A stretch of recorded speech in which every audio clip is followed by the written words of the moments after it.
So in between sorting all these DPS module comparisons, I've been messing about with setups for some of my favourite Descendants and finding them some fun builds where they each possess a fun niche in activities or some kind of unique playstyle. With all that in mind, today's build plays into both of those categories, being great support for your team, crazy amounts of crowd control, and a multitude of tools at your disposal to take out the threat.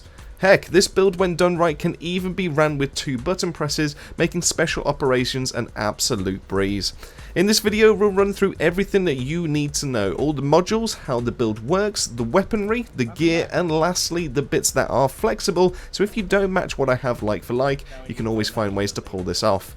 As always, a huge thank you from me for all the support recently. We are pushing close to 2k subs, so if you're not already and you do enjoy the content I make, please ever think about pressing that subscribe button. It's free and you can always unsubscribe at any point, no questions asked.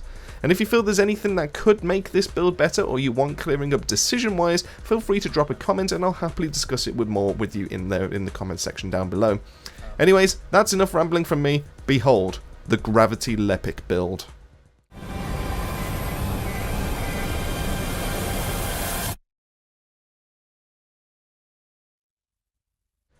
Now while I could dive right into the modules and talk numbers, I think it's best we have a discussion about what the build is first and what it can do for you.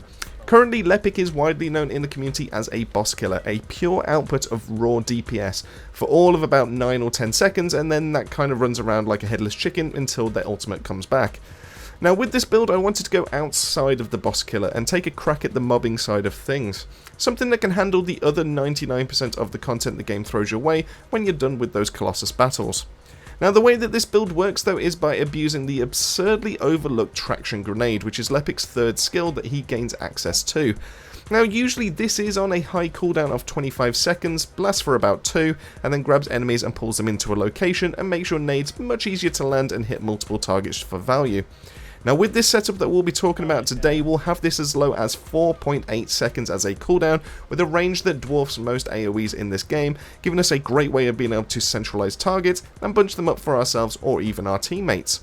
The real unsung hero part of this though is how the Traction Grenade affects enemies, as any enemy that is being pulled cannot fight back. This means that now becomes a 2-second invincibility phase for you and your teammates that can be thrown pretty much once every 5 seconds. Meaning yes, that's right, you and your team can technically, in this game, be invulnerable for 40% of the time that you're inside of a fight. Now you will have to excuse one part of this build though, as I've yet to find the perfect reactor for this to show off its full potential, but the video will show how it's still able to easily crank out the utility and the damage even without the perfect items. So let's start with the important bits, and that's going to be the module screen. Now as you can see, we do have a bunch of catalysts in here and an NG activator to give us the space that we need for this to pop off. There are things that we can drop here if we don't have the room or the catalyst yet, so for example, skill concentration is a nice thing to have, but isn't necessary for the build to work, so that can be left off for leveling. The main mods that you will want to have though are going to be skill cooldown and skill range, and the rest can come over time. So let's talk cooldown first. With this current setup we're rocking a whopping 74.3% cooldown from these mods alone, giving us some huge uptime in our abilities as they'll be back off cooldown insanely fast. To do this we start with everyone's favourite blue mod. This is going to be Nimble Fingers. Now at maxed out this gives us just over 25% cooldown, which when paired with our purple mod of MP conversion giving us another 36.5% at the cost of 15% of our MP bar, we're looking at just over 62% cooldown to start off the build. We then look to crank this even further with our Focus on Tech and Focus on Fire modules, giving us a bit of a damage increase for the grenade and the ultimate, while also giving us a 6.1% cooldown on each, putting us up to that nice 74.3% and reducing our grenade skill down to about as low as 1.1 seconds when combined with our reactor. But there's one bit of Lepic's kit that also really shines with this cooldown reduction, as his passive of Close Call usually boasts a 10-minute cooldown to become invincible and health regen back up to 50%, but with this cooldown though it becomes a little less than 2 minutes, so defense missions really can be a breeze with this kit, as we'll be able to proc this multiple times if we need to. So we've covered the base damage and the cooldown, so let's have a look at our range values, as this is just important to really abuse that skill. To do this, we're cranking our range by 174% in our modules alone, and even further just a little bit later on in this video. By grabbing and using a maxed out skill expansion, we boost all of our skills by 92.3% range, which even gets even further with our maximized range mod, granting us another 82.2% at the cost of 17.4% of our power modifier.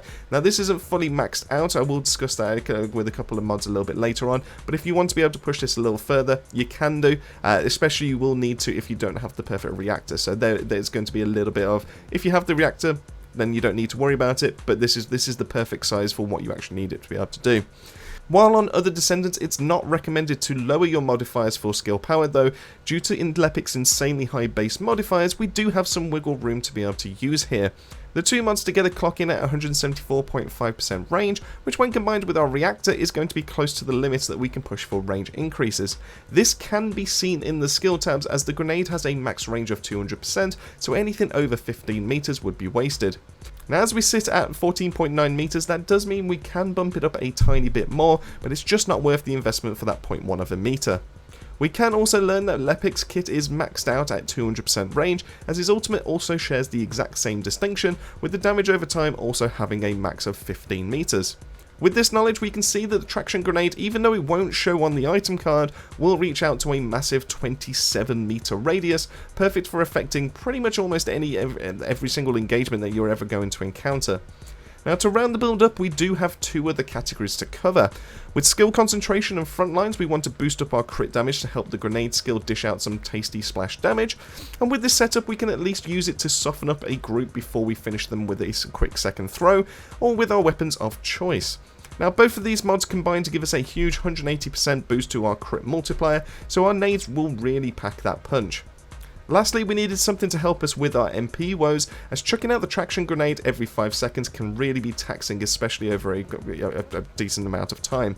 Now I did mess about with MP collector here, and while it was okay, it just didn't really make the build feel consistent, and the grenades being thrown out got less and less as time went on. With that said, I then messed about with the above choice of energy collection. Now this bumps up our MP recovery by 43.6%, meaning any time that you'll have MP come your way, whether this is through general regen or from picking up those blue balls that drop on the floor, you'll be seeing a larger increase come your way. Personally, I found that this works best for me, but if you want to go for the MP collector route, I'd understand that as well. I can only tell you from my experience which of those felt better, and I do think being able to go for the MP recovery is going to be that one. So that wraps up our modules section. A lot of information, I know, but it's important to know what role each piece holds, so if you do plan on taking this build and changing it up, you can see what piece is crucial and what isn't so much. Now admittedly, this build does run low on HP, so if you find that it's difficult to grasp, especially to begin with, feel free to slot out the crit mods and chuck in some of that HP to help you out until you feel a little bit more comfortable with the build. Now next up is going to be our gear and components, so let's take a look at the reactor that's currently slotted in. Now as I said at the start, you'll have to let me off with the reactor here, as the rolls are more important than the skill power boost, and as such, when it comes to rolling for both skill range and skill cooldown, it's going to be vital for those fast skill activations and for hitting a group as wide as possible. This is what gives us that theoretical 40% uptime of being invincible, and also helps us with hitting as many enemies as possible. Now as for the perfect one, ideally you'll want gold rolls into both and on a burning tech reactor, giving you that extra damage to your nade and your ultimate, so you can use those as and when you need. Fortunately, components wise, we are looking better here, as we are running a 4-piece Slayer set. It gives us a nice bump to skill power and damage, but also gives us access to the special effect of having MP collector when we kill enemies that are being towed. And guess what your traction nade does to all enemies that are in range?